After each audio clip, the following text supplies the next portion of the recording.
नमस्कार, बहुत स्वागत है आपका डिबेट लाइव बड़ी बहस मध्य प्रदेश में। मैं हूं आपके साथ अमित शर्मा। मध्य प्रदेश में प्रॉपर्टी की रजिस्ट्री प्रक्रिया को लंबे समय से सरदर्द का सबब भ्रष्टाचार और फर्जीवाड़े का शिकार होने का दावा किया जाता रहा है। विभिन्न प्रकार के घोटाले, गड़बड़ियां और दलालों की मिलीभगत ने इस प्रक्रिया को लोगों के लिए सरदर्द बना दिया था। इन समस्याओं से निपटने के लिए मुख्यमंत्री डॉक्टर मोहन यादव के नेतृत्व में प्रदेश सरकार ने संपदा 2.0 का शुभारंभ किया। दावा किया जा रहा है कि यह सॉफ्टवेयर सिस्टम रजिस्ट्री के क्षेत्र में पारदर्शिता और भ्रष्टाचार मुक्त व्यवस्था लाएगा। लेकिन क्या वास्तव में प्रणाली सफल होगी या इसमें भी गड़बड़ियों की संभावनाएं हैं? देखिए इस रिपोर्ट में।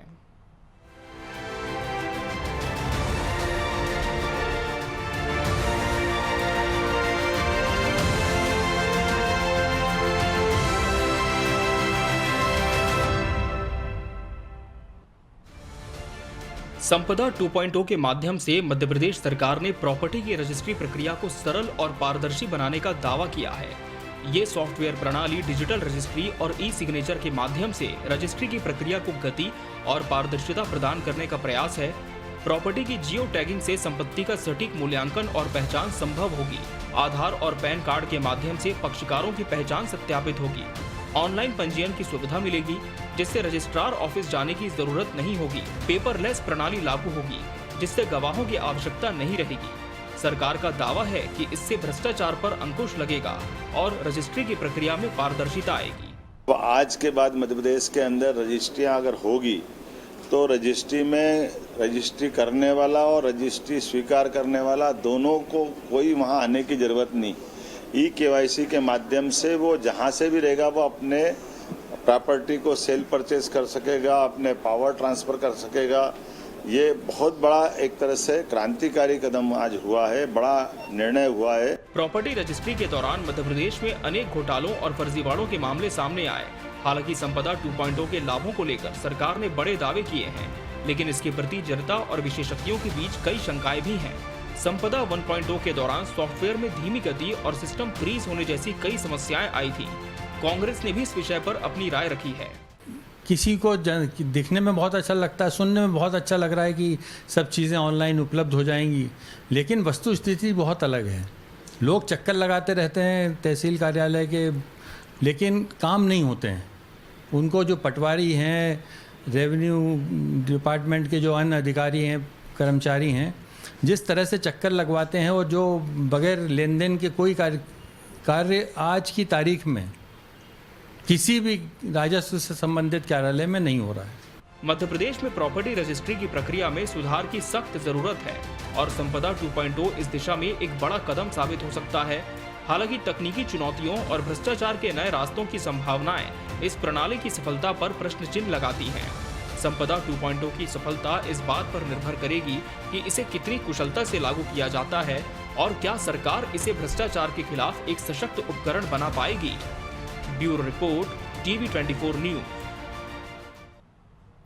तो संपदा क्रांति 2.0 आज इसी विषय पर हम चर्चा करेंगे और इसके लिए हमारे साथ खास मेहमानों का पैनल भी जुड़ चुका है। हमारे साथ बीजेपी प्रवक्ता शिवम शुक्ला जी जुड़े हैं। शिवम जी, बहुत बहुत स्वागत है आपका इस चर्चा में।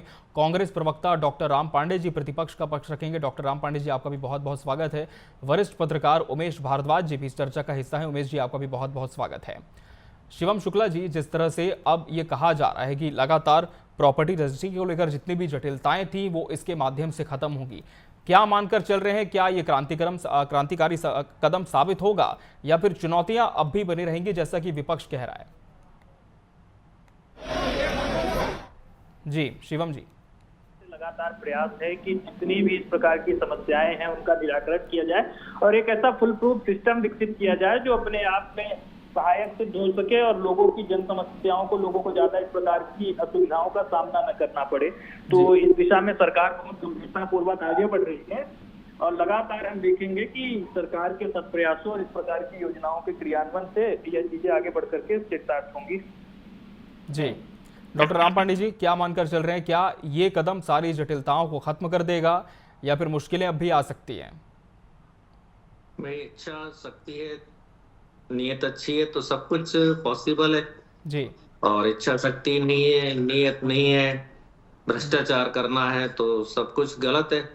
अब जिन्होंने ये लॉन्च किया है 2 दिन पहले इनका साथी भारतीय जनता पार्टी का कार्यकर्ता ड्रग्स के कारोबार में पकड़ा गया, ड्रग्स की फैक्ट्री पकड़ी गई और उस ड्रग्स की फैक्ट्री को किसने लॉन्च किया नहीं पता। 1800 करोड़ रुपया की जो ड्रग्स थी वो बरामद हुई है और उसके बाद आज करीब 3-4 दिन हो चुके हैं, इतने बड़े मामले में कोई नहीं पकड़ा गया है। तो ओवरऑल नीयत साफ होनी चाहिए। संपदा 1 कब लॉन्च हुआ किसी को नहीं पता, संपदा 2 इसका नाम रखा है, संपदा 10 भी रख सकते थे। और जहां तक हम रजिस्ट्री की बात करें तो हाँ, ये बहुत चल रहा है कि लोग एक ही प्लॉट पर 4-4 रजिस्ट्रियां हो रही हैं, आपस में झगड़े हो रहे हैं, मारकाट हो रही है, लोग परेशान हैं, जो दबंग हैं वो कमजोर लोगों की प्रॉपर्टी पर कब्जा कर लेते हैं। अब ये कह रहे हैं कि इसमें गवाह की जरूरत नहीं पड़ेगी। सपोज करो यदि कोई विवाद उत्पन्न होता है दो के बीच में तो फिर कोर्ट के अंदर गवाही कौन देगा, क्योंकि कोर्ट तो गवाही को ही मानती है। फिर स्पीड की समस्या, अब जो भी नेटवर्क है बहुत स्लो चलता है। हम सरकारी कार्यक्रमों कार्यों में देखा जाए तो बीएसएनएल का उपयोग ज्यादा किया जाता है, तो बीएसएनएल में तो अभी 5G लॉन्च ही नहीं हुआ है। लोग घर से कर रहे हैं लेकिन इनका सिस्टम स्लो है, डाटा स्लो है, सर्वर स्लो है। ये इस तरह की समस्याएं जानबूझकर डाली जाती हैं कि जिससे लोग हमारे पास आए और फिर वही उस तरीके से जिस तरह से लेन देन का माध्यम चलता है उस तरह से ये काम किया जाए। तो ओवरऑल ये है कि आपकी इच्छा शक्ति शुद्ध है तो सब कुछ ठीक है, और इच्छा शक्ति खराब है क्योंकि ये ड्रग्स का जो अभी कारोबार है उससे तो ये लगता है इनकी इच्छा शक्ति सही नहीं है। ठीक है उमेश जी, क्या मानकर चल रहे हैं, क्या धरातल पर संपदा 2.0 में जो दावे किए जा रहे हैं ये साबित हो सकते हैं या फिर जब प्रैक्टिकल तौर पर इसे इंप्लीमेंट किया जाएगा तो कुछ चैलेंजेस भी आ सकते हैं? उमेश जी संपदा को लेकर के जो कुछ प्रयास किए गए जी पहला, और जो कुछ नवाचार अब किए जा रहे हैं, ठीक है, वही एक नया वर्जन है और एक नए मकसद के साथ एक नई सरकार या नया चेहरा मुख्यमंत्री का है वो लेकर के आए हैं इसको जी। तो मुझे लगता है कि किसी भी ऐसा कोई जब कोई योजना लाई जाती है ना, कि या कोई एक नया एडमिशन किया जाता है या कोई अपडेशन किया जाता है तो उसका सबसे पहले तो उसका स्वागत होना चाहिए और खुले दिल से स्वागत होना चाहिए। मोटी मोटी जो बात है वो यही है कि अगर सरकार कोई चीज कर रही है तो अच्छे उद्देश्य के साथ कर रही है। सरकार का मकसद ये है कि भ्रष्टाचार पर लगाम लगे पहला जी। अब आप इसके दूसरे पहलू की बात करें और उस पर अगर हम कहें कि भ्रष्टाचार पर लगाम लगाने के लिए ही ये एडमिशन किया गया है तो ऐसा बिल्कुल गलत है जी। भ्रष्टाचार पर सरकार रोक लगाने का प्रयास कर सकती है लेकिन भ्रष्टाचार को रोकना सरकार के वश में नहीं है, क्योंकि भ्रष्टाचार आज ये निश्चित रूप से तय बात है कि ऊपर से लेकर नीचे तक भ्रष्टाचार व्याप्त है और ये केवल बीजेपी सरकार में नहीं है, ये केवल कांग्रेस सरकार में नहीं है, लेकिन ये हमारे सिस्टम में अंदर आ चुका है जी।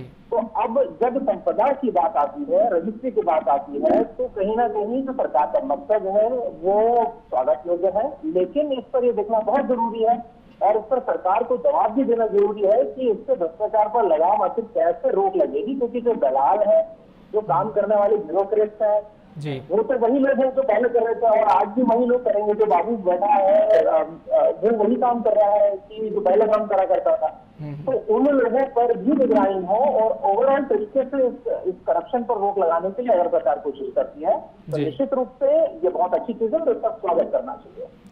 बिल्कुल शिवम जी, निश्चित तौर पर अच्छी पहल है, स्वागत योग्य कदम भी है, लेकिन विपक्ष की चिंता यह भी है कि इच्छा शक्ति अगर सही होगी तभी ये जो ध्येय है आपका पूरा हो पाएगा, तो इसे जारी रखने के लिए सरकार क्या कदम उठाएगी? टेक्नोलॉजी का कैसे सदुपयोग हो सकता है इस दिशा में पूर्ण विचार कर रही है और आगे बढ़ रही है। तो इसके परिणति में हम देखेंगे कि ये चीजें आगे बढ़ेंगी और पूरी तरीके से मध्य प्रदेश की सरकार सुनिश्चित करेगी कि यह जो एक है यह जन सुलभ हो, जनता इससे लाभ ले सके, जनता को ज्यादा सरकारी कार्यालयों में अनावश्यक तौर पर भटकने की आवश्यकता न हो और इसके माध्यम से हम पूर्णतः 100% इसको कंट्रोल करने की दिशा में आगे बढ़ेंगे और सफलता हासिल करेंगे। और मध्य प्रदेश की सरकार जो लगातार जिस नए तरीके से टेक्नो फ्रेंडली बनते हुए जनता की सुलभता के लिए इस प्रकार की कदम उठा रही है, उसको लेकर के जनता में भी एक स्वीकार्यता है, जनता की नवाचारों को आत्मसात कर रही है और भारत की जो प्रधानमंत्री के नेतृत्व में पूरी टेक्नोक्रेट इमेज है उस पर यह कदम एक पत्थर साबित होने जा रहा है जी। डॉक्टर राम पाटिल जी, अब सरकार का तो दावा है कि इसमें चिंता करने की कोई आवश्यकता नहीं है, लेकिन क्या मानते हैं, क्या वाकई में ही अब पूरी तरह से टेंशन फ्री मध्य प्रदेश के निवासियों को हो जाना चाहिए कि अब कार्यालय जाने की जरूरत भी नहीं पड़ेगी, केवल वीडियो कॉन्फ्रेंसिंग के सामने माध्यम से ही जो रजिस्ट्रेशन है वो कर दिया जाएगा, तमाम तरह के जो प्रोसेस है वो हो जाएंगे? या फिर आप मानते हैं कि अभी भी कुछ चीजें ऐसी हैं जिस पर बारीकी से गौर करने की जरूरत है? देखिए, सरकार की इच्छा शक्ति होती जी तो ये काम 15-20 साल पहले ही हो जाता। कंप्यूटराइजेशन करीब नेटवर्किंग 25 साल से चल रही है, तो जी। हम 15 साल तो मान ही लें। और चलिए वो 15 साल हटा दीजिए, जी 2015 में डिजिटल इंडिया एक प्रोजेक्ट आदरणीय नरेंद्र मोदी जी ने लॉन्च किया था, जी जिसको भी अब 9 साल हो गए। अब आप बताइए, प्रधानमंत्री नरेंद्र मोदी जी के बारे में ये कितनी बड़ी बड़ी बातें करते हैं, कम से कम उन्हीं की बात मान लेते। जी तो ये 2015 में ही करना था, 16 में कर देते, 17 में कर देते। जी तो इससे मैंने जो कहा ना कि इनकी इच्छा शक्ति नहीं है, केवल विज्ञापन करने की है, प्रचारित करने की है। अब आप बताइए कि मध्य प्रदेश अन्य प्रदेशों से लगभग 9 वर्ष पीछे चल रहा है। बाकी तो हम कहें तो 20 वर्ष पीछे चल रहा है, जी और दुनिया से कहें तो पता नहीं कितना पीछे चल रहा होगा। तो जब हम अन्य प्रदेशों से इतना स्लो चलेंगे तो हम कैसे compete करेंगे?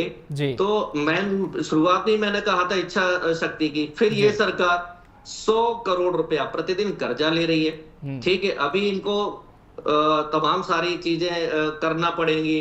ठीक है, भ्रष्टाचार से क्या होता है कि सारा सिस्टम, कंप्यूटर भी खरीदे जाते हैं तो वो घटिया क्वालिटी के खरीदे जाते हैं, वो चलते नहीं है, मशीनें खरीदी जाती हैं, सर्वर डाउन हो जाता है। फिर सबसे बड़ी बात तो है कि जिन्होंने इसको लॉन्च किया है, उप मुख्यमंत्री ने, उनका तो इस्तीफा लेना चाहिए था। जैसे अभी भारतीय जनता पार्टी के राजस्थान के एक मुख्यमंत्री पर, उप मुख्यमंत्री पर आरोप लगा था, वो किसी होटल में पकड़े गए थे, उनको हटा दिया गया था।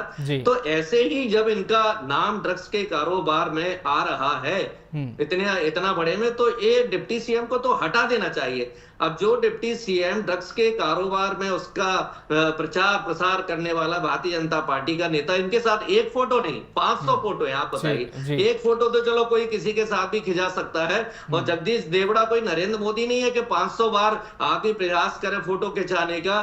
तो इनका जहां तक है कि एक इस्तीफा लेना चाहिए था, वो तो नहीं लिया। और मैं बार बार कहता हूं कि भारतीय जनता पार्टी आए दिन रोज कुछ ना कुछ लॉन्च करती है, कंप्लीशन नहीं बताती है कभी भी। तो जब आप किसी काम को कंप्लीट करें तब बताना चाहिए। लोग अपने आप कहेंगे कि भाई मैंने घर बैठे रजिस्ट्री कर ली, आप भी कर लीजिए। लेकिन सिस्टम इतना स्लो है, इतना करप्शन है, और इच्छा शक्ति की कमी है। केवल प्रचार प्रसार की इच्छा शक्ति भारतीय जनता पार्टी के नेताओं में जबरदस्त है। प्रचार प्रसार ये लोग जरूर पा लेते हैं, लेकिन जनता संघर्ष करती रहती है, चक्कर लगाती रहती है।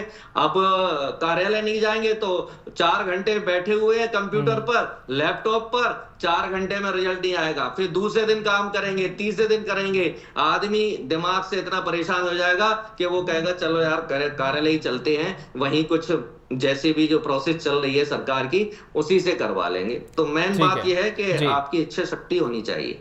ठीक है शिवम शुक्ला जी, लगातार इच्छा शक्ति पर ही बात है। और एक बात और यहाँ पर आई है कि निश्चित तौर पर कंप्यूटराइजेशन तो काफी सालों पहले हो गया, राज्य में भी काफी वक्त से बीजेपी की सरकार है, तो फिर इतना वक्त इस प्रक्रिया में क्यों लग गया?